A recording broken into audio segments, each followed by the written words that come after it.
confident na kayo silang kaugalingon nga murag okay na kayo sila. Di ba? Murag kaya na nila ang tanan. Muna nga dili na sila moduol sa Ginoo.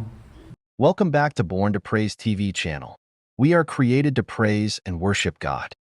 Dili na silang mosampit sa Ginoo. Labi na kung naka-establish na sila o usa ka dako kayong Pinoy-anan, usa ka doon na sila yung mga gisalikan sa kinabuhi. Pero bisan unsa man ang mga butanga mga igsoon, naangkon man nato ang tanang mga kamangyaan ni kalibutana, pero mawala ang imuhang kalag. Dili gihapon ta makagarantiya nga atong makatabang na nato kanang mga butang ato ang naangkon na pundar sa pila ka mga tuig. Nya sa tuno, ipundar nato sa pila ka tuig, pero unsay nahitabo sa usa ka pagpamilok, wala ka magdahom, nawala ang tanan.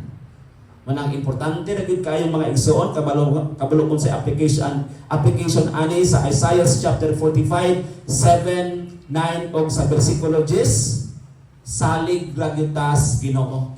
No? Di ta mo rebelde sa Dios, ni musalig ta sa Ginoo, di ta mo mutupong sa Dios tungod kay kung mutupong magbuta sa Ginoo, pulongan gyud ta.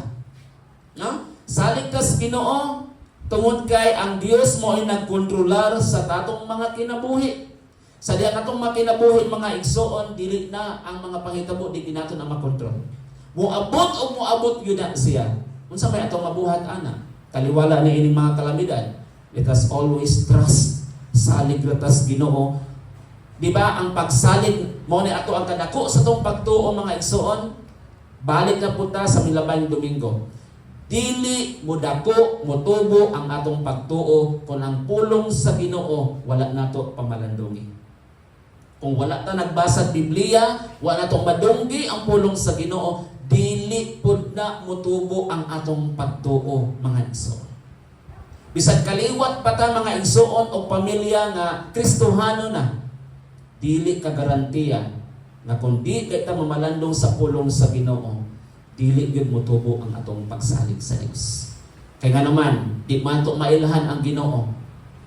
Gamay ang atong kahibalo sa Dios, gamay pod ang atong pagsalig sa Ginoo. Mao ginahinumduman nato. Unsa man to pagsalig sa usa ka butang nga wala na to mailhi. Unsa na to pagkumpiyansa sa usa ka butang? Pakigsuod sa Ginoo kung mismo kita wala ni duol sa Dios. Pero usa ka pagdasit natong tanan. Ningon si Jesus, si bisan kinsa nga moduol kanako, dili ko isalikway. Mo nag-ingon ni Jesus sa Matthew chapter 6, no? Si bisan kinsa nga moduol kanako, dili nako igsalikway kun sa ilang kasing-kasing matinud-anon ang ilang pagduol sa Dios. Hallelujah. Manang bulahan ka igsoon nga niya karon dinhi. Tungod kay wala kay laing giduol ang presensya sa Ginoo. Atong pakpakan si Lord mga igsoon. Isip pagdasig mga igsoon, as I've said, uban ang pulong sa Ginoo, dili og dili ta makahimo pagsalig sa Dios kung gamay lang atong kahibalo sa Ginoo. Mga importante nga kanunay ta magtuon sa pulong sa Dios. Kanunay ta nanimati sa pulong sa Ginoo. Aron nga motubo ang atong kahibalo, motubo po ang ato ang pagsalig sa Dios. Ikaduha mga igsoon, aron nga ma-establish ang katuyuan sa Ginoo sa imong kinabuhi, sa atong kinabuhi, calamities as a call to repentance. No? Ang trahedya, ang mga kalamidad, unsa man ang mga present nga mga panghitabo karon nga ato ang nasinatian, wala og tuo. Mao pa ni siya ang maghatag kanato pagtawag diha sa paghinulsol. Tawag sa paghinulsol, pinaagi sa mga kalamidad. Ug usa kini siya mga igsoon, usa ni siya ka-alarma nato mga igsoon nga mga Kristohanon. Dapat ang atong pagpangalangit sa Ginoo, siksik, liglig ug umaapaw. Unsa gisulti diha mga igsoon sa Lucas chapter 13. Gikan sa bersikulo 1 hangtod sa bersikulo 5. Ni atong higayuna may mga tao dito nga misugilon kang Jesus may tungod sa mga taga Galilea nga gipamatay ni Pilato samtang naghalad sila ngadto sa Dios. Apan miingon si Jesus kanila, nagtuo ba kamo nga labaw pa sila ka makasasala kaysa ubang Galileanon tungod kay gipamatay kining mga tawhana sa samang paagi? Dili. So dihan ko kamo na kung dili kamo maghinulsol o mubiya sa inyong mga sala, mga matay usab kamong tanan sama kanila. See? Next. Mahitungod ni atong 18 ka mga nangamatay dito sa Siloam kay natumpagan sa tore. Naghuna-huna ba kamo nga kadto sila mas dautan pa kay sa tanang lumulupyo sa Jerusalem? Dili. So dihan ko kamo na kung dili kamo maghinulsol o mubiya sa inyong mga sala, mga matay usab kamong tanan sama kanila. Na napangutana, asa man diha ang mga kalamidad? Baliko na to ang mga teksto. Kanang ako ang gipang underline, gipang highlight mo na yung mga kalamidad na sa versikulo 4. Natumpagan sa tore.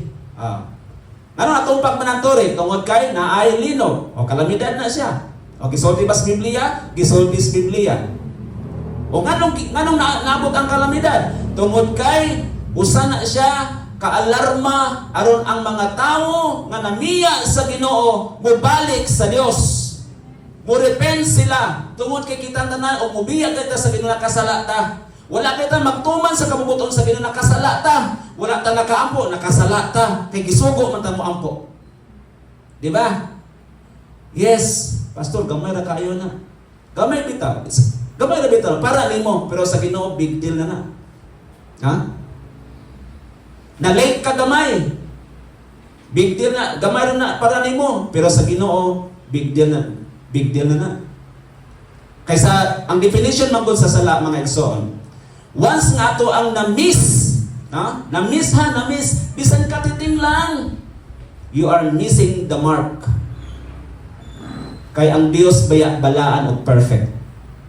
Muna nga ang tanang magsisimba sa Espiritu kamatuoran, magbalaan tungod kay ang Dios balaan.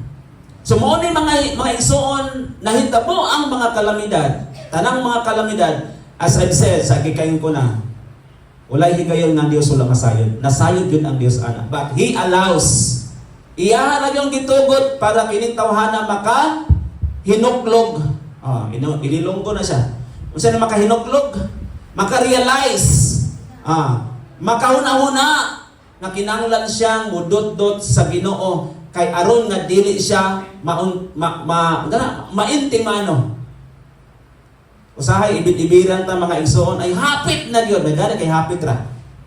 Amen. Pero pag ingon namang hapit ra, kabalo ba ka nga na ang Dios anang nakita? Kay kung wala pa ang Ginoo sa imuha, ang Ginoo wala pa na protection sa imuha, agay. Di na kita makita ron. Amen. Manang ganiha, ang mensahe sa testimony ni Sis Eden, tumpak sa tuang mensahe karon. Di ba? O mausap kini ang gimensahe sa atong morning devotion kaniyang buntag.